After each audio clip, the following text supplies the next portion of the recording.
நாமக்கல் மாவட்டம் பரமத்திவேலூரிலிருந்து உங்கள் கொடிக்கம்பம் ஜோதிடர் எஸ்.பி. சோமதன் பேசுகிறேன்.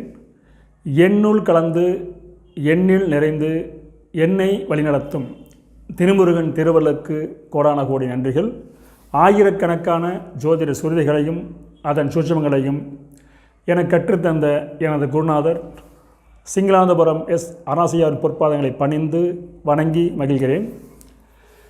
நமது காணொளியை தொடர்ந்து பார்த்து கொண்டிருக்கும், ஆதரவு வழங்கி கொண்டிருக்கும் என் ஜோதிட சொந்தங்களுக்கும், எனது மாணவர்களுக்கும், எனது வாடிக்கையாளர்களுக்கும் கனிவான வணக்கங்களும் வாழ்த்துக்களும் நன்றிகளும். நமது காணொளியை கண்டு நேரில் என்னை சந்தித்து பலன்கள் கேட்ட ஜோதிட உள்ளங்களுக்கு நெஞ்சார்ந்த நன்றியை கூறிக்கொள்கிறேன்.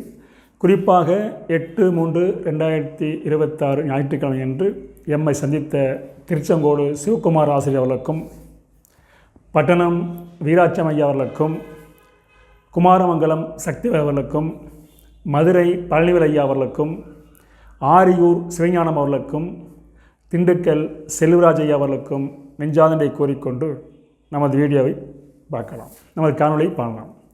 இப்போ இந்த பதிவில் நாம் காண இருப்பது ஒரு அற்புதமான தலைப்பு. அஷ்டமாதிபதியை அரவு கோடினால் என்ற தலைப்பில் ஒரு சிறிய கருத்தை பேசுவோம். பொதுவாகவே குறிப்பாக ஒரு ஜாதகத்தில் 5ஆம் அதிபதியும் அஷ்டமாதிபதியும் பாம்பு கோடி திசாபுத்தி வரக்கூடாது. அப்படி வந்துட்டால் சொல்லொன்னா துன்பம் அனுபவிக்க வாய்ப்பு உண்டு. இது ஒரு ஆண் ஜாதகம் பாருங்கள். 5/6/1985 5:02 PM.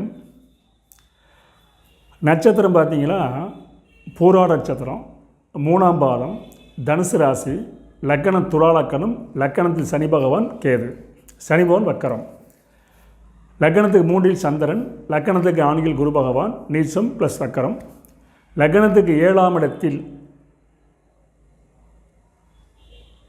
சுக்கிரன் ராகு, லக்கணத்துக்கு 8ஆம் இடத்தில் சூரியன் புதன், லக்கணத்துக்கு 9இல் மிதுனத்தில் செவ்வாய். நவாம்சம் எடுத்துக்கிட்டிங்களா, லக்கணம் மிதுன லக்கணம், லக்கணத்தில் புதன் சனி, கடகத்தில் குரு பகவான் சூரியன், துலாத்தில் சந்திரன் ராகு, விருச்சிகத்தில் செவ்வாய், மேஷத்தில் கேது, ரிஷபத்தில் சுக்கிரன். ஒரு பிறக்கும்போது சுக்கிரசு 6 வருஷம் 6 மாதம் 3 நாள். இப்போ நடப்பு திசை ராகு திசை கேது பற்றி ஓடிக்கிட்டு இருக்கு. இவர் பார்த்தீங்கன்னா திருமணம் முடித்தாச்சு, குறுகிய காலத்துக்குள்ளே மனைவி பிரிஞ்சுட்டாங்க, மறுமணத்துக்கு முயற்சி பண்ணிக்கிட்டு இருக்கார். இதுதான் சம்பவம். படித்தவர், உத்தியோகத்தில் இருக்கார், உழைப்புக்கேற்ற ஊதியம் இல்லை, ஒரு எளிமையான ஜாதகம் தான், ஒரு வலுவான ஜாதகம் இல்லை. இருந்தாலும் நமக்கு இதில் ஒரு அருமையான ஒரு விதிகள் கிடைக்கிறதுக்காக ஜாதகத்தை போட்டிருக்கிறோம். பார்த்தீங்களா ஐயா அடிக்கடி குருநாதர் சொல்லுவார் ஒரு பாடல், அற்புதமான பாடல் பாருங்கள். நன்னிய சுங்கன் தன்னை பாம்பு கோடி ஏழில் உற, பண்ணிய ஏழில் நாதன் பலமின்றி மறைந்து வாழ, மண்ணில் வந்தோன் தாரம் வாழ வகையின்றி போகும், விண்ணில் மேவும் கிரக சாரமறிந்து கூறேன் பாட்டு. அருமையான 4 வரி பாட்டு தான். மீண்டும் பாருங்கள். நன்னிய சுங்கன் தன்னை பாம்பு கோடி ஏழில் உற, பண்ணிய ஏழில் நாதன் பலமின்றி மறைந்து வாழ, மண்ணில் வந்தோன் தாரம் வாழ வகையின்றி போகும், விண்ணில் மேவும் கிரக சாரமறிந்து கோரு. இதுதான் அருமையான பாடல். இதுக்கு என்ன கேட்டிங்கன்னா, லக்னத்துக்கு 7ல் சுக்கிரன் பாம்பை கூட நிற்கக்கூடாது, 7ஆம் அதிபதி கெடக்கூடாது. இதுதான் பாயிற்று. இப்படி கெட்டால் வரக்கூடிய மனைவியோடு ஒற்றுமையாக இருக்க முடியாது, பிரிஞ்சிருவாங்க அல்லது இறந்துருவாங்க, அப்படி எடுத்துக்கலாம். இதான் இந்த பாடலோட சாராம்சம் இது தான். இவர் பாருங்களேன், பாடல் எப்படி லக்கணத்துக்கு 7ல் சுங்கன்னா சுக்கரன், பாம்புனா ராகு கூடிய 7 இருக்காங்க, 7ஆம் அதிபதி 9 இருக்கார், அதான் முக்கியம். ஆனால் பாடல் என்ன சொல்லணும்னா 7ஆம் அதிபதி பலமின்றி மறைந்து வாழ அப்படின்னு பாட்டு இருக்குது. அப்போ இவருக்கு 7ஆம் அதிபதி என்ன செய்யறாங்கன்னா மிதுனத்தில் 9 இருக்கார். ஆனால் வீடு கொடுத்த கிரகம் புதன், அவர் சூரியனை கூடி அஸ்தகமாகி 8ல் மறைஞ்சிருக்கார். அப்போ அந்த செவ்வாய் பலம் இழந்தால் கருதப்பட வேண்டும். ஒரு ஜாதகத்தில் புரிஞ்சுக்க, ஒரு கிரகம் கேந்திரத்தில் இருந்தாலும் கோணத்தில் இருந்தாலும் வீடு கொடுத்தவர் கெட்டு போயிட்டாருன்னா அது பலத்தை இழந்தாக கருதப்பட வேண்டும். இப்போ 5வது பிறகு அதே மாதிரி தான் 7ஆம் அதிபதி செவ்வாய் 9 இருக்கார், இருந்தாலும் வீடு கொடுத்தவர் மறைஞ்சதால் செவ்வாய் பலம் இழக்கிறார். அப்போ ஜாதகருக்கு 7ஆம் அதிபதி பலம் இழக்க கருதப்பட வேண்டும். பாடல்படி 7ல் சுக்கிரன் ராகு 7ஆம் அதிபதி பலம் இழந்துட்டார். அப்போ என்ன ஆகும்? மண்ணில் வந்தோன் தாரம் வாழ வகையின்றி போகும். இந்த ஜாதகத்தினுடைய மனைவிக்கு தாம்பத்திய சுகத்தை கொடுக்க முடியாமல் ஒன்றால் நீ இயலாதுன்னு சொல்லிவிட்டு ஒரு வாரத்துலேயே ஒரு மாதத்துலேயே கிளம்பிட்டாங்க. அது கிரகம் இப்போ இருக்குது. அதே மாதிரி அவர் சொன்னது ஒத்துக்கிட்டார். சரி, இப்போ விஷயத்துக்கு வரும். இந்த பாடல்படி கிரகம் அமைஞ்சிருச்சு. அடியனை சொல்வது துணை விதிகளை அவசியம் கவனிக்க வேண்டும். முதல் விதி பாருங்கள், ஒரு ஜாதகருக்கு லக்னத்துக்கு 5ஆம் அதிபதி வக்கரம் பெற்றால் அந்த ஜாதகர் கண்டிப்பாக பாம்பை கூடிட்டாருன்னா அவருக்கு தூக்கம் கெடும், மனநலம் கெடும். அதற்காக மனநல மருத்துவரை பார்த்து தூக்கத்துக்காக மாத்திரை சாப்பிட்ற சொல்ல ஒரு வைத்தியமாக இருக்கணும். இவர் மாத்திரை தொடர்ந்து சாப்பிட்டவர் மாத்திரை சாப்பிட்டதுனால மனைவியோடு சந்தோஷம் இருக்க முடியாத சூழ்நிலையை உருவாயிடுச்சு. அதிக நாள் சாப்பிட்டதுனால அந்த சூழ்நிலை உருவாட்டுச்சு. 1. 2வது பார்த்தீங்கன்னா 5ஆம் அதிபதி ஒரு ஜாதகத்தில் பாவராக வந்து பாம்பு ஓடிட்டா இவருடைய மனைவிக்கு இன்னொரு வாழ்க்கை அமைஞ்சிடும், இன்னொரு நட்பு அமைஞ்சிடும், அது வாழ்க்கை அமைஞ்சிடும். இப்போ இவர் மனைவி பிரிஞ்சு போய் இன்னொரு கல்யாணம் பண்ணிட்டாங்க.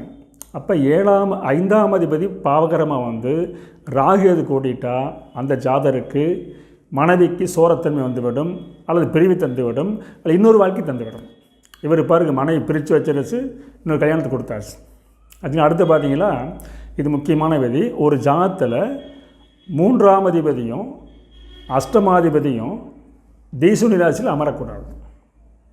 அதே மாதிரி சூனிய ராசியில் 3ஆம் அதிபதியும் அஷ்டமாதிபதியும் அமரக்கூடாது. அப்படி அமைஞ்சிட்டா மனைவிக்கு தன்னால் தாம்பத்திய சுகத்தை முழுமையாக தர முடியாது. இது அற்புதமான விதி. அதே மாதிரி பார்த்தீங்கன்னா 5ஆம் அதிபதியும் 8ஆம் அதிபதியும் பாம்பை கோடி பலம் இழந்து விட்டால் அவளுக்கு இல்லறம் இனிக்காது, தாம்பத்தியம் ருசிக்காது. இப்போ நம்ம எடுத்து சொன்ன முதல் ஒரு ஜாதத்தில், ஒரு ஆண் ஜாதத்தில் 5ஆம் அதிபதியும் 8ஆம் அதிபதிக்கும் அரவு தொடர்பு இருந்து வீடு கொடுத்தவரோ சாரம் கொடுத்தவரோ பலவீனம் அடைஞ்சிட்டார்னா அந்த ஜாதக நாள் இல்லற வாழ்வில் ஈடுபடையில்லா சொல்லி உருவாகிவிடும். அது மட்டும் இல்லாமல் ஜாதகருக்கு பார்த்தீங்கன்னா 9ஆம் அதிபதியும் 11ஆம் அதிபதி ஒரு ஜாதகர் பலம் பெற வேண்டும். 9 குடை கிரகம் புதன், 11 குடை கிரகம் சூரியன், இருவரும் கூடி 8இல் மறைந்தால் இது ஒரு அவயோகமாக இருக்கணும். பஞ்சமாதிபதி வக்கரம் பாம்பை கூடிட்டார், லக்னாதிபதி பாம்பை கூடிட்டார். ஜாதகப்பதி ஒரு தெளிவில்லாத ஜாதகம். ஒரு விஷயத்தை பலமுறை கேட்க வேண்டியதாக இருக்குது, சொல்ல வேண்டியதாக இருக்குது. அது மாதிரி ஜாதகம் ஆக மொத்தம் அபயோக ஜாதகம். ஏன்னா 9, 11 கூடி மறையக்கூடாது. அது மட்டும் இல்லாமல் துணை விதியாக பார்த்தீங்கன்னா இன்னொன்று, சந்திரனுக்கு ராசிக்கு 7ஆம் அதிபதி 6க்கு வந்துட்டார் பாருங்கள். ராசிக்கும் பார்த்தீங்கன்னா 7ஆம் அதிபதி 6ல், லக்னத்துக்கு பார்த்தீங்கன்னா 7ஆம் அதிபதி வீட்டாதிபதி கெட்டார். அது மொத்தம் 7ஆம் இடமும் 2ஆம் இடம் ஜாதகம் பலவீனமாகும் போது அவருக்கு தாம்பத்திய வாழ்க்கை சுகப்படுவதில்லை. ஒரு குறிப்பாக முக்கியமாக 5ஆம் அதிபதியும் 8ஆம் அதிபதியும் பாம்பை கூடி பலம் இழந்தால் அவர்கள் திருமண வாழ்க்கையில் வெற்றி பெற முடியாது. அஷ்டமாதிபதி அரவு கூடினால், பஞ்சமாதிபதி அரவு கூடினால் அவர் வாழ்க்கையில் திருமண விஷயத்தில் ரொம்ப தெளிவாக இருக்க வேண்டும் என்று கூறி அடியின் அடிக்கடி கூறுவது போல் ஆதார சுருதியோடு உதாரண ஜாதகத்தை உங்களுக்கு தொடர்ந்து வழங்குவதில் மிகுந்த மகிழ்ச்சிகளை கூறி மீண்டும் அடுத்த சந்திப்போம். நன்றி, வணக்கம், வாழ்க வளமுடன்.